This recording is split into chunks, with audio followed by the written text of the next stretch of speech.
Hello and welcome to CogX 2021. I'm Ollie Barrett and it's my honor to host this Global Leaders stage. An especially warm welcome if you're tuning in from afar, maybe on this very day, or maybe at some time in the future. After all, we are asking, how do we get the next 10 years right? A warm welcome if you're here in London at the Aga Khan Centre in King's Cross. It's great to see you live and in 3D, in human form. It's been a while. And one amazing thing, of course, about immersing yourself in a day like today is the mind starts to buzz. On the other hand, it would be quite nice to go skipping across the other 17 topic areas over the days and weeks to come. So to help you join the dots, please do use our hashtag CogX 2021. And we might need to take a reading week after this, who knows. After all, the next session is very, very important for leaders of organizations everywhere. It's about how we frame the world we see around us. And I'm going to be listening intently and making a lot of notes, I'm sure. To lead us through the conversation, well, if you haven't seen Timandra before, you've probably heard her. She is a writer, she's a broadcaster. You've probably heard her host series like Future Proofing on BBC Radio 4, How to Disagree, another very important topic. She wrote Big Data, Does Size Really Matter? And she is busy, I gather, writing her next book about the relationship between technology and identity. So introduce our special guest and walk us through what I know will be a fascinating conversation. Please welcome up Kenneth, but also in the very capable hands of Timandra Harkness. Welcome. Thank you, Ollie. Oh, there we are. Let's move the iPad out of the way. So it's very exciting to be here, isn't it? It's exciting to be in a room with other people. Yes, it is, isn't it? Great. So great to see you. People who aren't here in the room, we love you just as much in a different way. All right, so don't feel left out. And I have an iPad, which hopefully at some point will feed through any questions you want me to put to Kenneth. I'm told, Ken, I'm allowed to call Kenneth Ken as long as I use two N's. So just remember that. It's very exciting for me to be here doing this because I have actually not only read this excellent book, but as you see, in a very old school way, made lots of notes on Post-its stuck to the pages. So I have plenty to ask about. But let me start by introducing one of the three authors who is here with us. So Kenneth Cukier has a full-time job for The Economist and also hosts their Babbage podcast, and also has previously written another excellent book with Victor Mayer-Schonberger called Big Data, which is rightly a bestseller. It's a fantastic introduction overview to a big topic, and is a New York Times best-selling author, presumably from that one, because it sold really well, and also is on the board of Chatham House, which means that you can never speak of anything you hear in this room. Okay, no, that's not true. That's not true. Even in Chatham House, you're allowed to say things, you just can't attribute them. And that's right. You're not in Chatham House now. It's just a little joke.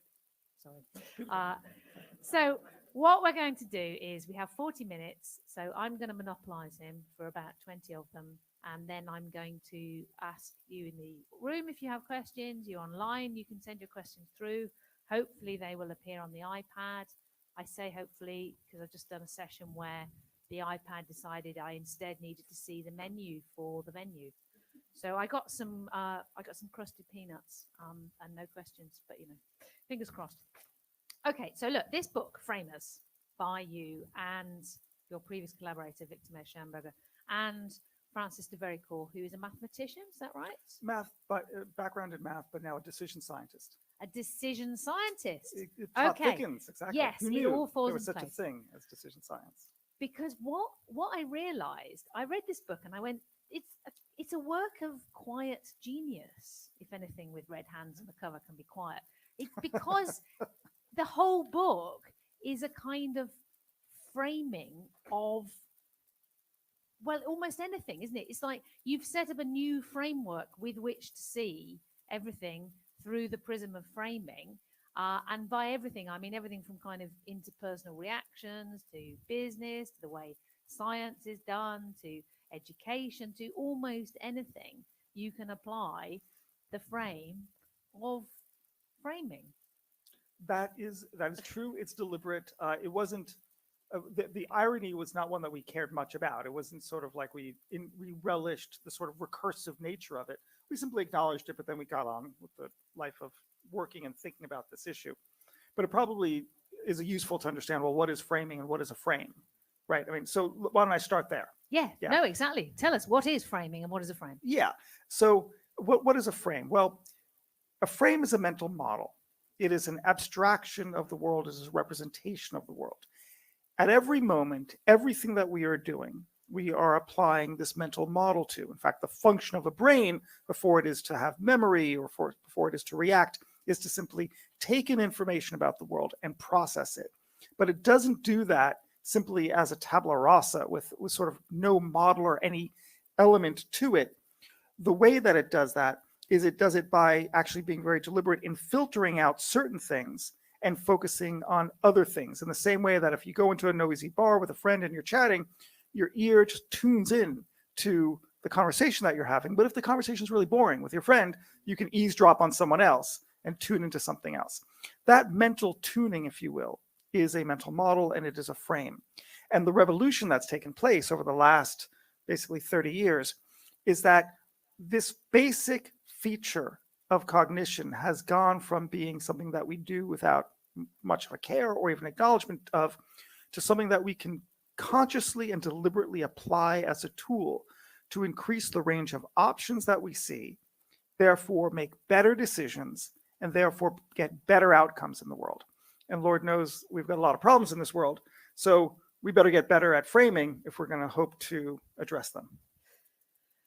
I was struck, having also read the previous book, that this almost seems to be looking at the world from the opposite direction. Because the previous book was very much about you can use data to really understand the world, to make decisions. If it was a kind of almost a joyous hymn to the new age of the proliferation of information, and at the same time the creation of machines and programs that can handle that much information, and if you like, a new paradigm for understanding the world in a way that the unaided human brain can't really. And so, even though you did also say there are some, there are some caveats, there's some issues, there's some maybe moral questions, it was very much like how exciting it is that there's this new way of understanding the world. Whereas this one, in a way, seems to turn around and say, well, we shouldn't get too hung up on the ability of machines to gather information and just throw lots of information at us, because there's a whole other step going on, which is at least as important. And if we focus only on the machines and the data, then we forget about that. Was that a deliberate conscious thing? Did you go, this book is great, now what have we missed? Or was there some other more organic process? No, it was actually, in some ways, the former. What it was big data did very well, but we got criticized for two reasons. The first one is we were seen as the great cheerleaders of big data. It's weird that you would have, a European cyber lawyer and a person who spent all of his life in Europe as a sort of card-carrying liberal to sort of be accused of being some sort of mercantile cheerleader of data, because we have lots of examples of data usage gone wrong and that we should be careful about in the book Big Data. But I willingly accepted the role of cheerleader because I thought there was so much about data and machine learning to cheer. Of course, it was 2013 at the time, before Cambridge Analytica, before Clearview and facial recognition. And it was watching the trends, particularly of Donald Trump and Brexit and the misuse of data there, and of populism around the world, sort of the creeping authoritarianism, the Uyghurs, that my co-authors and I got nervous. And we said, well, the other great criticism we had of big data is that we said, really what matters is correlations, not causation. What, not why. And we got a lot of interesting criticism, very thoughtful criticism by people who said, hey, you can't ever have data without being in a model, a statistical model, and what you choose as your model determines how you process that information. And our answer to that was, of course, like we never said you couldn't. But we realized we had to actually put more emphasis into the role of the model, if you will. And although in statistics, that's the ultimate question, before you actually have a model that you choose, you have a mental model. It's how you see the world, right? Same glass of water, half full, half empty, determines, whether you're happy about it or sad about it. So we very deliberately said, what have we missed? We should actually write a book that emphasizes the role of the mental model, of the frame, because we recognize that this was of a piece, that you can't talk about the data and the great benefit of AI without actually talking about the role of a mental model, in part because AI doesn't exist sui generis. It exists in a context. Someone had to choose an algorithm. Someone had to give it an objective of what they wanted to do. Someone had to collect the data, and the data had to embody a way of seeing the world, that I was going to look for this and not that it's collected this, that this is enough of it, right? And and the dirty little secret of AI is AI doesn't have the ability to frame, that you need a human being. And where AI has been successful, it's because a human programmer has encoded the human mental model into the system. And nobody knew this, and no one was talking about it. Actually, I shouldn't say nobody knew this. Everybody in AI knew this, and everybody outside of AI didn't. And the whole debate in society is being taken place by the people who are outside of the system, because all the engineers at DeepMind can't talk about it publicly, because they can't talk about anything publicly, or they're too busy actually saving the world through all the techniques that they're doing. So they're actually not evangelizing or pointing out the shortcomings. So we're the messenger of the sort of bare-knuckled view of AI stripped to its core and the reality of what's going on. I love the idea of bare knuckle AI. Yeah, you have actually, there's a great example in the book of that, I think, of somebody discovering a new drug. It's called Regina Barzilay. And it is that exactly that thing of there's immensely clever AI and data, but then you kind of explain what else you need to make it work. Can you remember it well enough to tell us the story? I hope so. The actual professor at MIT would be very upset with me if I didn't. So Regina Barzilay is a remarkable woman who teaches in the AI department at MIT with an office that is strewn with plants everywhere. And she's also a cancer survivor. And so that affected her research, because after just going through AI and doing extraordinary things, she shifted all of her work onto healthcare, because when she realized going through the system as a patient how healthcare doesn't use data, she was just couldn't believe it. So what she did is she teamed up with a bunch of other people from the bioinformatics department to create a whole new way of thinking about attacking and inventing new drugs, in particular antibiotics. Instead of actually looking at the structure of the molecule, she simply looks at the function of it. But not only does she look at the function of how it would work, as opposed to what it looks like from a structural standpoint, she knows that if it works in the same way as other antibiotics, there'll be a resistance to it, or a resistance will be developed to it. So she needed to find something that had antimicrobial properties, but worked in a different way. She used a machine learning algorithm to sort of sort through all the different compounds that have been categorized, that are in the millions. And she was able to identify some promising candidates. She then dug down even deeper and looked at it, the structure, and all through a machine learning program, and was able to indeed identify one candidate that she named Halcyon, after Hal, the errant computer, because they're tempting fate. And the morning after the paper came out in Nature, the FT put on the front page, artificial intelligence, develops new antibiotic. And what I loved about this story, and why we began the book with it, is although the world was celebrating this victory of artificial intelligence, no one made the connection to say, no, this is a victory for human ingenuity. Because behind the algorithm just sort of sorted through all the compounds really quickly. It had to be reframed. You had to actually look at the problem in a different way, attack it through a different mechanism to get the answer that you wanted. Regina Barzilay is an extraordinary framer. She was able to apply the elements of a frame, which is the causal structure, causality, the counterfactuals, the what if, and the constraints which you can loosen and tighten to produce the outcome that you wanted. So it's kind of remarkable that hidden in plain sight is the fact that you needed the human to accomplish this. The AI wasn't going to do that in the same way that the coffee beans don't grind themselves. Coffee beans don't grind themselves. There's a thing that's going to appear on the wall of a coffee shop near you somewhere. I wanted to pick up actually on the counterfactual thing, because I thought that was a very interesting part of your thesis, that the ability to imagine things other than, if you like, your default model or your existing model, and create an alternative model. I mean, obviously, it's very important in this thing that you've just described, where you go, well, this is how we normally develop antibiotics, but this is the drawbacks. What if we think of a whole other way of doing it? But you also seem to suggest that that's almost a much bigger philosophical thing, that creating counterfactuals and creating alternative models is a really fundamental part of choices, not just about small things and not just about, if you like, solving technical problems like antibiotics, but socially, that the ability to make decisions and change things in society somehow depends on this counterfactuals. Is that a fair way of putting that? Would you like to elaborate on that a bit? I'd love to. I mean, when we wrote it, I kept on trying to convince my co-authors, like, this idea of counterfactuals is just such a powerful concept that, again, nobody talks about. Like, why wouldn't they?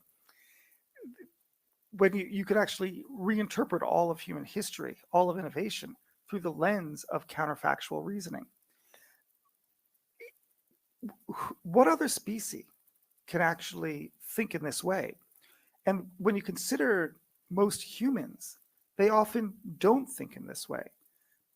COVID was a perfect example of the fact that a lot of our leaders were in the sort of mental model of yesterday and saw things in a very narrow way, whereas a lot of other people could, from outside the citadel, were able to sort of think in a much more plastic way through this sort of counterfactual thinking, posing what ifs and adjusting it. And maybe it's not just for the innovators in Silicon Valley, but it's for the policymakers in Westminster who need to actually deliberately apply this technique of thinking through cause and effect and consequence and possibility and potentiality, and running through the game of life several steps ahead, again and again and again, permutating and iterating it to then come up with, what is the right mental model for a given situation. That technique, it's so easy to say that, right? But you wonder, well, then why doesn't it happen? Why is it so infrequent that we have either breakthroughs, if we need it, or good decisions rather than bad decisions? So, yeah, I mean, the example you give, we were prepared, but we weren't that well prepared. But if we were prepared, it was for a flu pandemic. And then when it wasn't a flu pandemic, it took a long time to adjust and go, oh, actually, no, this is the wrong response to it. Do you think that one of the things COVID has done is, in a sense, forced a change, or it forced counterfactuals on us, if you like, forced us to not have our defaults that we had before? I mean, there was a lot of talk about the new normal, and we got very sick of that. And and some of us missed large parts of the old normal. But in a sense, because the old normal was taken away from us, do you think that's forced on us having to think of different models, having to think of new framings, because the old framings were, at the very least, temporarily taken away? For some of us, yes, definitely. But I don't think it's widespread, right? I think that there's a great comfort in the familiar and in the mental models of yore. And you can just sort of imagine that, after World War I, 1919, there was someone who just said, what we need now are the Habsburgs back, right? We need to, go back to the borders that they existed, right? In fact, in some ways, the Treaty of Versailles did try to do that. Likewise, I think that it's in the balance. If someone had true plasticity of mind, was a good framer, they would look at COVID and they'd stroke their chin and they'd say, gee, I wonder what other great possible calamity exists in the world that's looming ahead of us, that's open, there in plain sight, that everyone's been talking about. but we've not been actually able to invest just a couple of nickel and dimes to save us from spending hundreds of dollars, right? Pennies versus pounds, right? What would that be? Where is it that we can see in the horizon the possible calamity that with the small steps today, we can take action that would prevent us from meeting that calamity, right? Bill Gates warned about the pandemic among zillions of others prior to COVID, and even at the outset of COVID, we could see where things were headed. Isn't it interesting that it took a neuroatypical 16-year-old girl named Greta, right, to speak a truth to the naked statesmen and public of the world that climate change was going to destroy the place that we live and all that we hold precious, right? And when all was stripped bare to us and could hear it in that simplified way, I think for many people the penny dropped, right? Extinction Rebellion was born of this idea to say, wait a minute, what are you talking about? How can we actually try to address any other problem than this problem? Because we can just see this looming. We're headed, hurling towards it. Likewise, with COVID, you would think that this has been a forcing function moment in which we can apply causality, counterfactuals, and constraints to reach better decisions in our world, right? But it ain't happening. I mean, as we were writing this, a black man was strangled by a white police officer in Minneapolis, right? And died of asphyxiation in 8 minutes, 47 seconds. Setting off, demonstrations around the world, particularly in America. Lots of moms, white middle-class moms in Seattle, all going out. And in protesting police violence, there was violence against the protesters by the police that, in a sense, recursively confirmed the reason for the protest.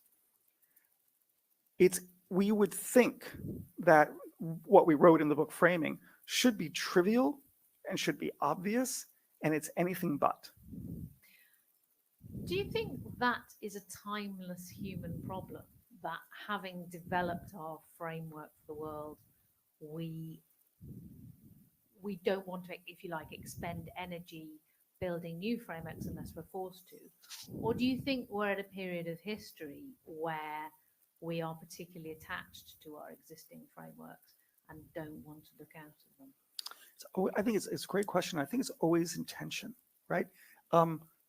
Because there's always those people of a bent of mind who are willing to give up one frame for another, whether it's Darwin and natural selection, whether it is the heliocentric view of the universe rather than the geocentric view. And there's always those people, those forces, who want to hold on to the previous frame, either because they're true believers or because it's just more comfortable, right? And that's why the great adage in academia is how to paradigm shift one funeral at a time. Right? That's not a very optimistic way of seeing the world, though. I don't get that from the book. The book doesn't say, but the bad news is you're all really attached to your frames, so things are only going to change one funeral at a time. When the book is almost like a practical handbook of, well, it's very important to be able to nimbly build yourself alternate frames and move from frame to frame and not be too attached. And you give practical exercises for doing it. Do you not feel that people are willing to do it if we reframe our awareness of framing and decide that it's something important and helpful? I mean, when you talk about being able to do counterfactuals and build new frames gives you choices. It feels like quite a liberating thing, that actually your old frame is holding you back, and if you build yourself a new frame, you can move around more, you can get out, you can try new things, you can solve problems, you can have a better life, if you like. Exactly. I mean, I do oscillate between being a great evangelist and a very huge optimist for this, while also recognizing with my realist frame, if you will, that in fact things are dire. I mean, if you can't solve your problems in the middle of a pandemic, when are you going to? So, but I ultimately, we wrote the book because we felt that the optimistic message needed to be made. And the optimistic message is on many levels. The first level is to say that these mental models exist and we can actually apply them to solve our problems. The second one is to say in a world of AI, AI is not going to be able to frame and apply mental models. Only we can, human beings can. We can get better at it, and we still are relevant in the age of the machine because we can do things that the machine cannot do. Good, optimistic. The iPad has disappeared now, so maybe it's me. Maybe I just break them. Anyways, but there's people in the room, right? Some of you must have thoughts and questions. I could keep talking to you 40 minutes, but it seems unfair.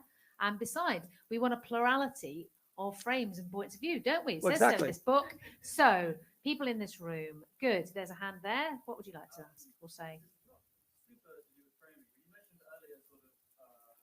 You said healthcare doesn't use data as much as it should. What do you think of, I don't know if you saw recently that there's this big NHS data crowd. Absolutely. And also the way that GPs weren't told about it. Yep. And it's potentially something the government could have really spanned a wonderful thing. But they decided to do it through the back door and make people give allegations to the data crowd. Yep. So what do you think about that? Yeah, so a great question. It's a pox on both and everyone's house. The NHS does not use data. They will use information around your particular care. But if 1,000 other people over the last 10 years have had exactly the same problem that you've had with the same conditions that you've had, which is a rare case, and in 90% of the cases, this is the treatment that worked, and in 10% of the cases, this led to mortality, they won't know it because they're not using the data, aggregating it, analyzing it, feeding it back to improve care, better, faster, cheaper, better outcomes, greater access, wider distribution of people to get it. And that's reprehensible. I think that's a scandal. I think it's a moral crime. Now, the question then becomes, how do we get this data, bring it together, and give access to it to the people who are qualified to analyze it and feed back that algorithm? And should it be the private sector as well as researchers that respond to the public sector incentives? And the answer is maybe all of that, right? We should do that. I think we should. And I don't think there's anything wrong with actually licensing it to the private sector if it's, say, a drug company versus also licensing it to UCL, a university. But what's then the process to do that? Well, of course, you'd want to have a public consultation. You'd want to have people make the case for why we're doing this. We'd want to have transparency all throughout. Now, some people are going to say, I think we should be able to opt out. I actually don't think so. If you want to opt out, why don't you go to Switzerland for your appendectomy, right? If you're going to be part of the NHS, if we can guarantee and certify that your data will not be compromised or misused, then I don't think you should have the option to opt out, right? You don't opt out of a birth certificate or a death certificate, and that's informational, right? So, but you would want to have a process. And if you don't have transparency and you don't have a process, either you're dumb or you're doing something wrong, okay? So you have to scratch your head and say, really, how could the government be so stupid? 5 years ago, there was a program called care.gov, and that blew up in their face. And in the middle of the pandemic, you're going to try to slip this through, and the only way to allow people to opt out is to walk to their GP with a paper form? Something just doesn't smell right. So I'm the biggest data lover in the world. I'm the guy who literally wrote the book Big Data, right? And even I think that what they're doing is either they're doing something wrong, immoral or illegal, or they're really thick. And I haven't figured out which that is.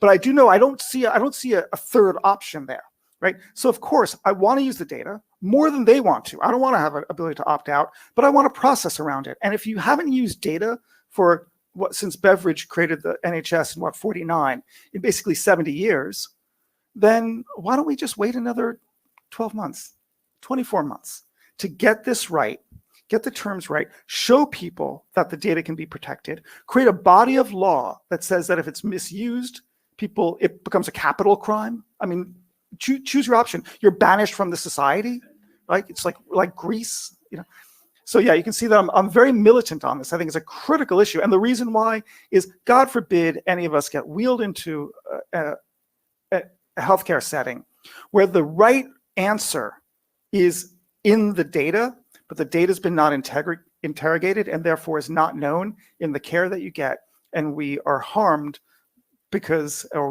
we're not remedied because of it. That would be a shame. That would be a very unwise society. And I think we should be wiser. I agree with all of that, except I think people should be able to opt out. But apart from that, spot on and very well put. Yes. So, first, learn about mental models in Peter Stench, his discipline, where he talks about systemic change, systemic and sustainable change, by assembling 5 different disciplines, mental models being one of them. Is there any correlation between what Peter Stench was saying 25 years ago? He was talking a lot about system thinking and team vision and team learning, and your vision about mental models. But there is a relationship, but there are differences. His is much more of a sort of a management way of thinking of how in business to sort of what he's talking about is conceptualizing problems, conceptualizing interests and issues. What we're doing is looking at cognitive science, right? There's a whole academic literature around this that went from the philosophy faculties in the early 1900s to the cognitive science faculties in the last 20 years. And so what we're looking at is more of a scientific, if you will, and academic basis of this. And again, we've teamed up with a decision scientist to write about this. And there, when you think about it, it's a bit more of a structured way of looking at it. Yeah. How did you decide to team up with a decision scientist? I mean, before you had the decision scientist on board, how were you able to make the decision to bring him on board? It's a good question. They teamed up with me. It turns out that I was writing a book on AI and authoritarianism, and stewing and thinking, well, how do we crack this nut? What do we do about it? I'm terrified of it. My father grew up in Paris and in France, I should say. His earliest memory was being strafed by the Luftwaffe on a train. Exactly. They left France and got to America, and I was born years later. So it's in the family, if you will. And so as I was stewing upon this issue, sort of frightened to my core about these two icebergs of our period, AI on one side, authoritarianism on the other, Victor was thinking about something very similar, and he was talking to a friend of his, Francis de Vericourt, who was saying, well, there's a mental model, and if you change the mental model, you can see these issues and you can avoid these calamities. And we had lots of conversations, and when you could actually travel and meet, and I realized that actually that we were actually discussing the same thing. And so we wrote a book that's not so obviously about AI and authoritarianism and how to respond to it. But when you get to chapter 8, we're all in on Hannah Arendt and Nazism and the Gestapo. So we felt that if we try to attack it directly with a more specific voice, it wouldn't reach the people we needed to reach to make the case.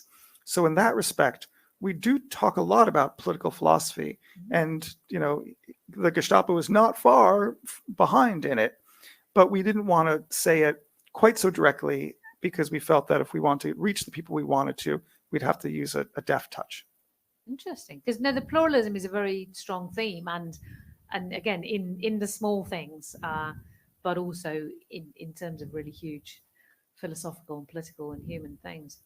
I'll speak of pluralism. I did see your hand. Yes, go ahead. You might have to take your mask down so we can hear you. Thank you. So you've given us quite a few examples of how as a species and organisations we're just totally failing to reframe and see the future.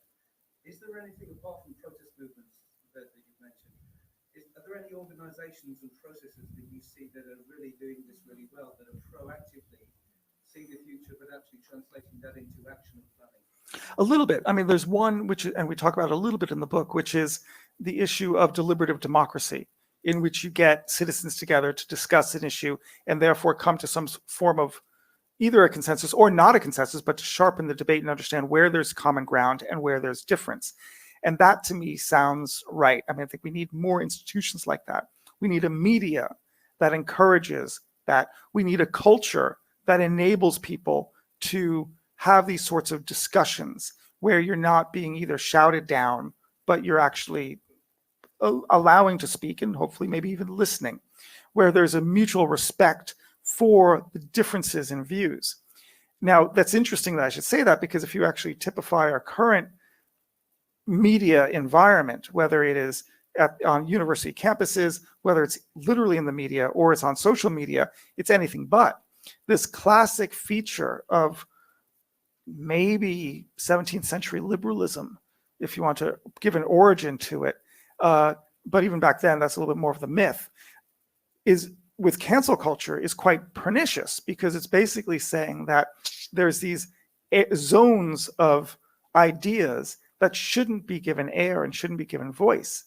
And I don't agree with that. I mean, the whole point of the book is that we should have pluralism, that we should have a respectful clash of views and a constructive friction that actually produces a new sense of understanding of what would be the right frame and what would be the right answer to our problems. Our institutions do a really poor job of that. So we should be teaching in education. We talk a lot about this because I've written it with 2 educators, that we should tackle problems from multiple perspectives rather than just a single perspective.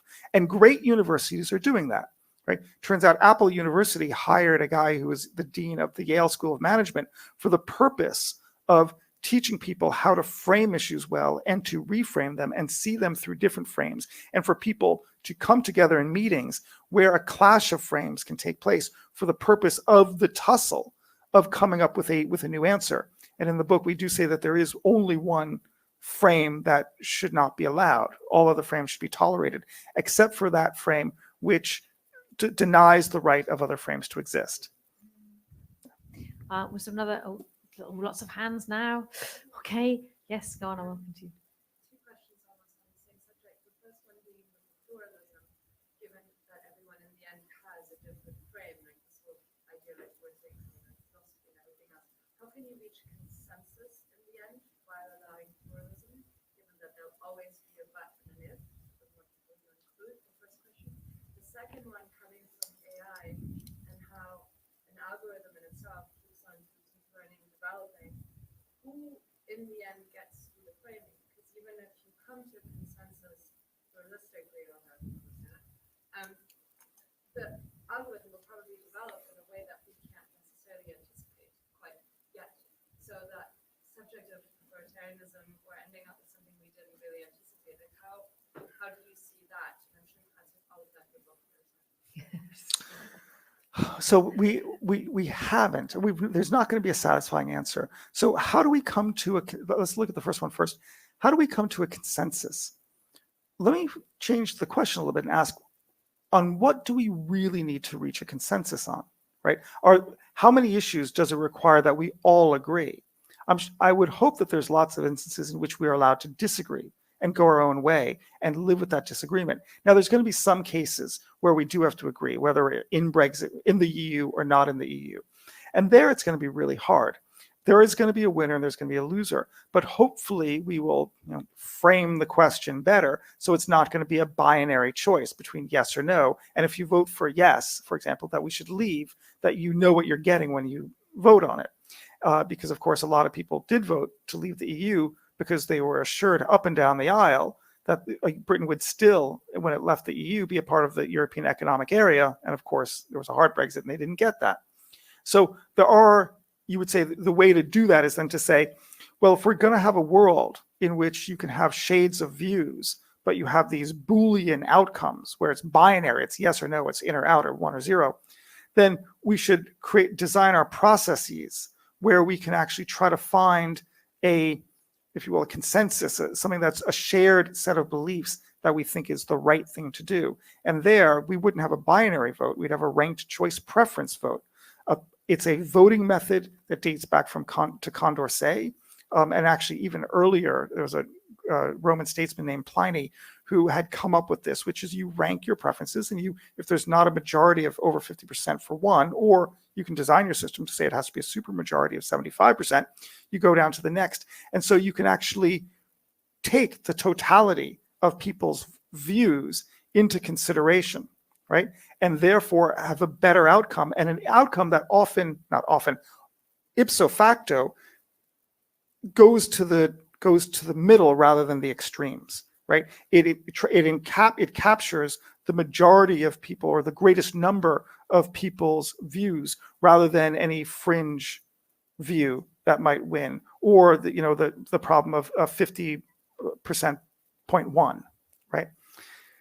In the case of artificial intelligence, the framing would be taking place probably at the outset. When a learning algorithm, as you point out, a generative algorithm adapts and changes over time, it is going to be, well, the algorithm stays the same, but the model will be changing over time.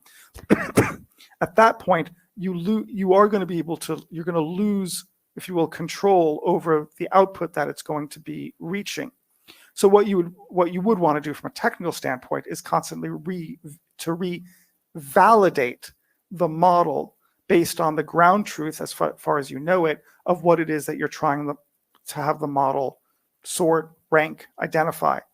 But the framing would be earlier still, when you're designing it, to saying, this is what it is doing, this is the limitations, this is the bias I'm putting into it, right, when I'm actually adjusting the parameters of it. So in the case of, for example, Dota 2, when OpenAI created a way of having an algorithm beat human players in a strategy game that required long-term planning and teamwork, the agents in the computerized agents in the game simply worked for their own benefit and their own survival. They had no conception of teamwork. That actually was what the engineers called a hyperparameter that they had to write into the system.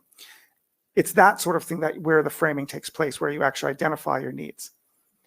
I'm really sorry. We are running out of time. I think there was another hand over here we never got to. I'm really sorry we have not got to these questions. All I can suggest is people in the room that you try and offer to buy Ken a coffee afterwards.